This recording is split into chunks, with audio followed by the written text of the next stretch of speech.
All right, Leo, so this is going to be specifically for those of you who are in a relationship with a person. Now, this doesn't have to be romantic. Soulmates can mean friends, it could mean family members, it could be a lover.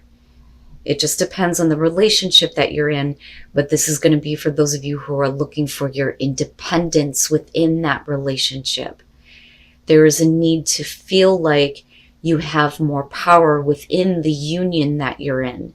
And it's not that this is the end of a relationship or that anything bad is happening. It's just that you need a little bit more independence and a little bit more room to grow, because that's really what soulmates is about. So I want to be a queen or a king.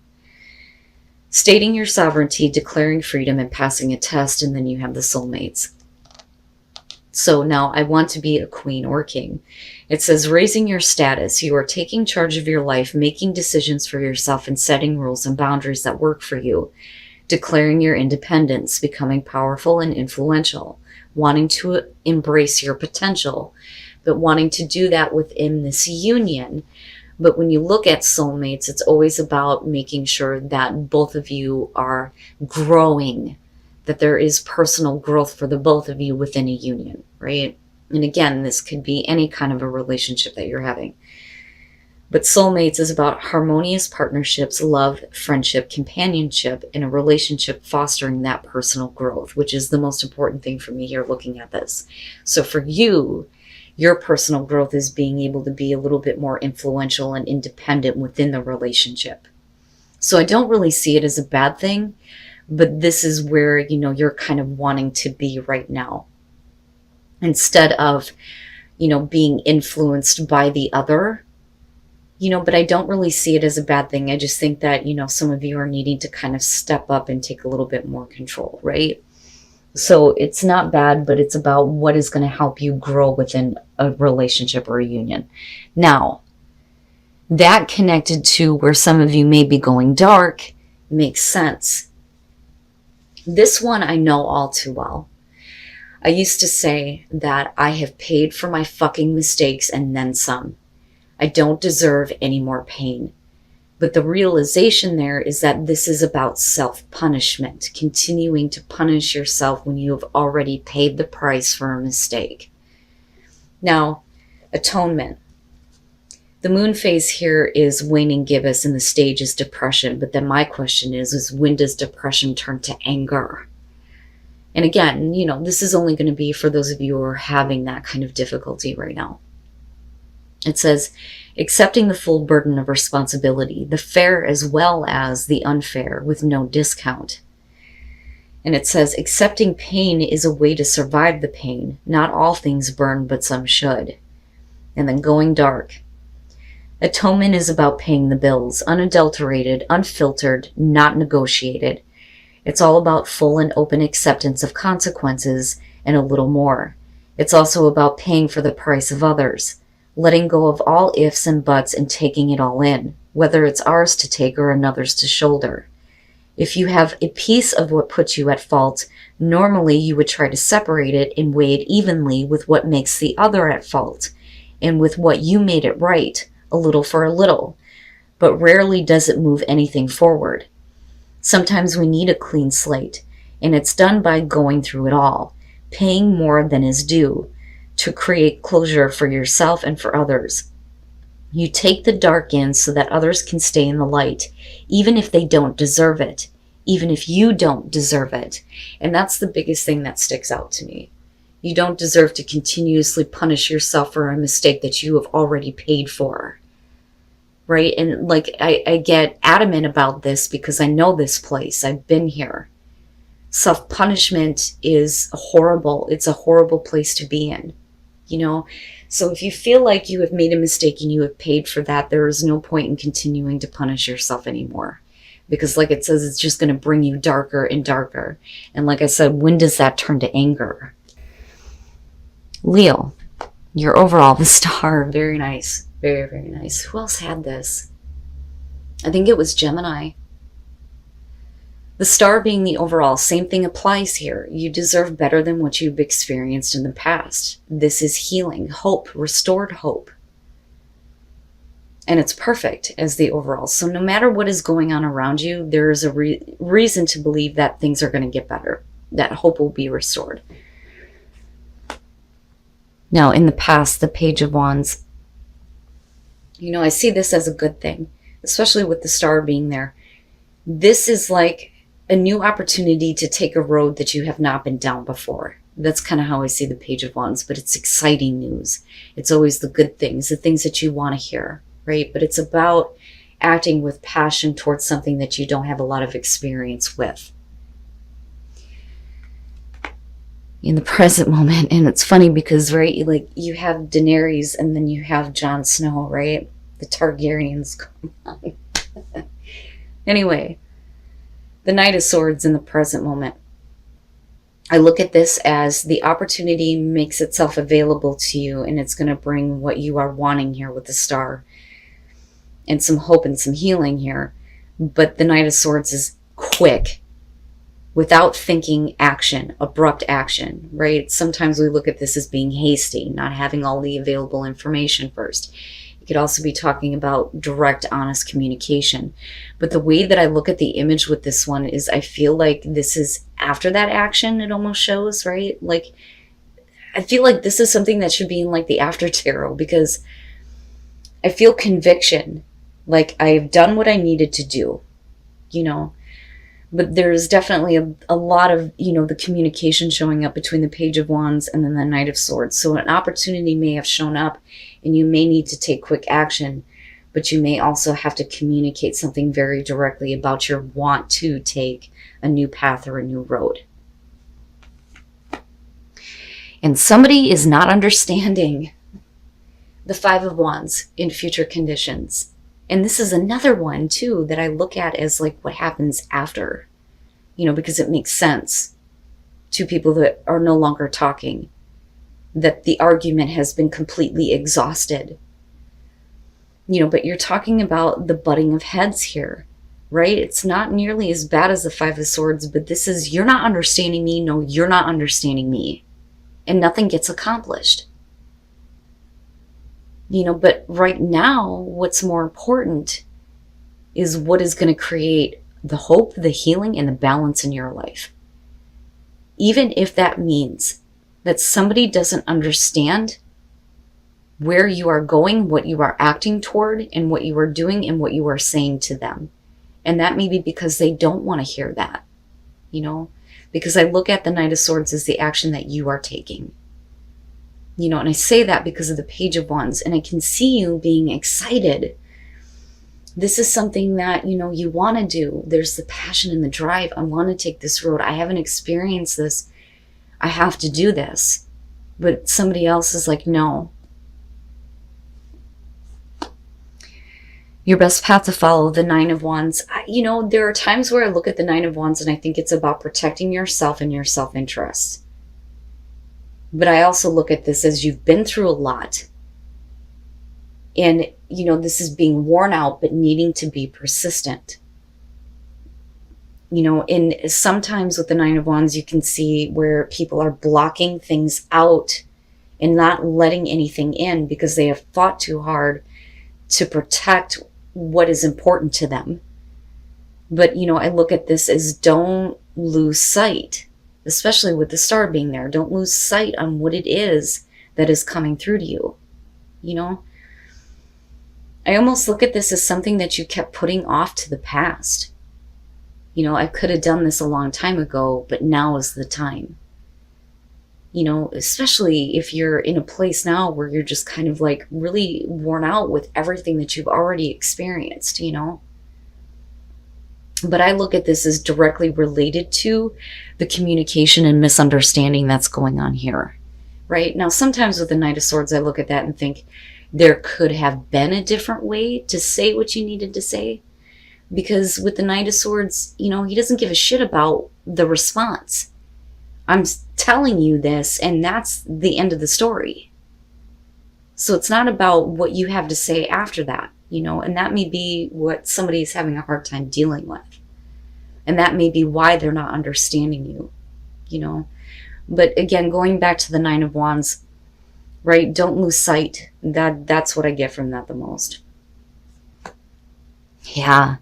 And being very defensive and not willing to let anything else knock you down. But it may put you in a place where you're going to be extremely exhausted for continuously having to fight for yourself and what you want. I always look at the Seven of Wands as drawing the fucking line in the sand. This is not what I'm going to deal with anymore. This is what I won't deal with. This is what I will accept. But it's about fighting off the opposition.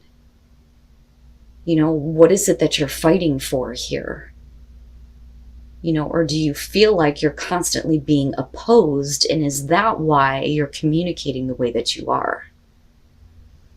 Now, for some of you, absolutely, we could flip the script here, and it could be about the communication coming to you and you not understanding, but your overall here is the Star. So the perspective is a little bit different here. You know, so I don't necessarily feel like it's about somebody communicating to you and you going, I don't understand. I think it's you. I think it's you doing this because there is something that you are fighting for, you know, and protecting, and something that is important to you.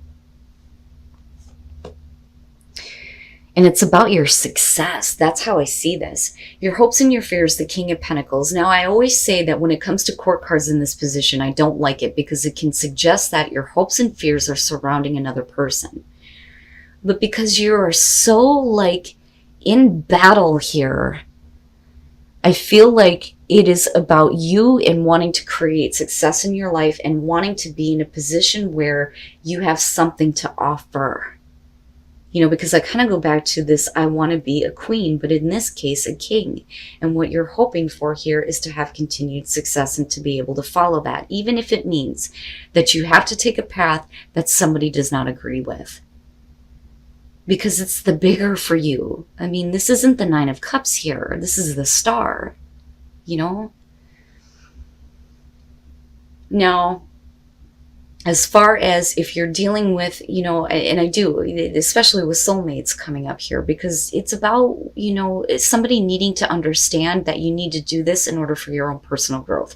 And I think that this is what it's coming down to.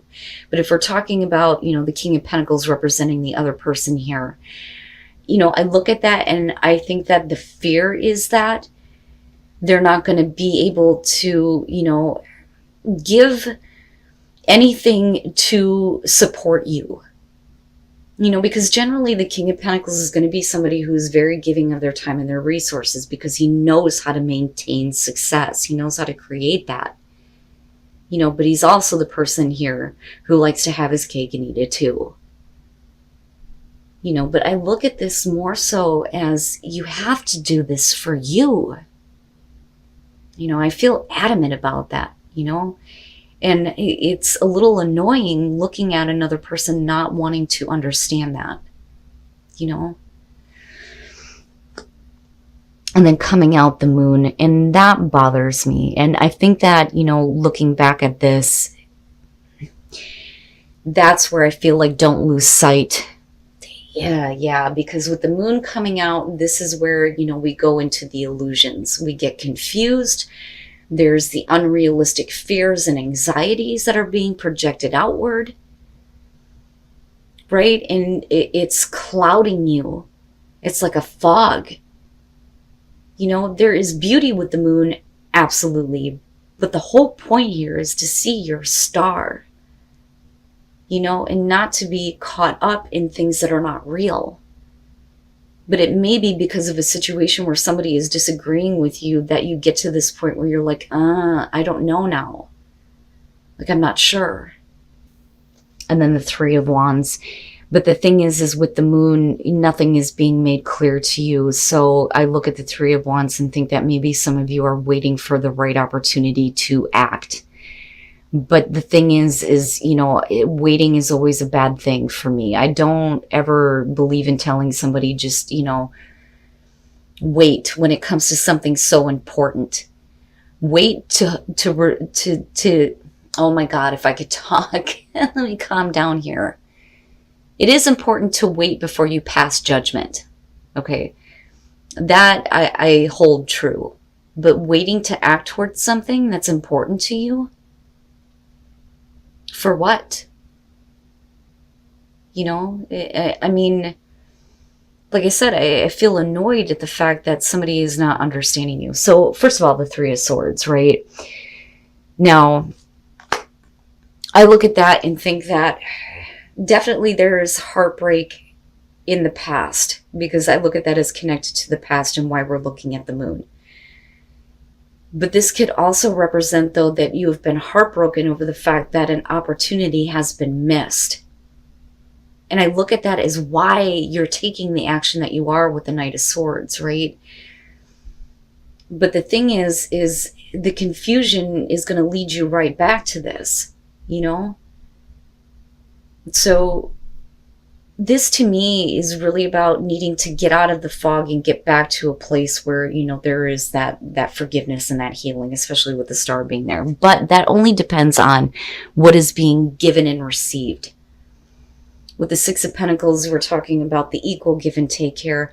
And I feel like the heartbreak comes in because you have given so much of yourself that when it comes to this one thing, it's like, why can't you give me a little bit, right? But then, like I said, with the Three of Wands, it's like waiting. You continuously wait to act on an opportunity that's right in front of you, and you can't do that anymore. Don't lose sight. Don't lose sight of what it is that's important to you and what you want to do, right? The Five of Wands is not that bad. It's petty. So if you're dealing with a person who's refusing to understand you, with the star being there, hopefully it's going to get back to a place where there's some acceptance and, again, you know, the hope and the healing. But then with the moon coming out, though, that's you doing that to yourself. And that's just straight up, right? But I understand given the circumstances here. You know, but like I said, this is only going to be for some of you here. But it is something that's so important to you that you're in battle over it. That is coming out big time here. Wow, Leo. But, you know, with the Three of Wands, right, you should already know what to expect. That's my big thing with this one. When you're looking out over that cliff traditionally, whether those ships are coming in and out, doesn't fucking matter. You should already know what to expect as far as what is coming at you. With the moon, you don't know what to expect, and that may stop you from acting. You know, you've already made the choice to act on a plan here, and you're already taking the steps forward, but the moon is going to stop you from continuing that path. And then play. And it's so important. It's so important. A lot of people take this for granted when it comes to their lives because we're so used to the daily drone. Get up, go to work, go home, do what you need to do at home, go to sleep. Get up, go back to fucking work. Right? It's the same thing over and over again. But in order for you to find tranquility and be able to heal your heart and spirit here, you need to be able to follow something here that's going to allow you to have fun. It's so important to have fun with life, right? Have those moments of play and a little bit of freedom too. And then grace and gratitude. Through gratitude, joy expands. So important, right? Like I always preach gratitude. Follow your star. That is so important in this situation, whatever that is, whatever new path you are wanting to take, the road less traveled, whatever adventure you're wanting to go on here, right? Follow that, because that is where your happiness lies. But, you know, with grace and gratitude, right, I look at that as how you respond to another person who may not like the decisions that you're making. You know, but certainly don't let them put you in a place of, I don't know if I should do this. Right? But definitely, you know, follow what is going to bring you that tranquility, the healing. It's beautiful to me. I love the reading, you know, and I'm trying to see the perspective of the person that you're dealing with. Like I can understand. But at the same time, again, it's about personal growth within a relationship for some of you.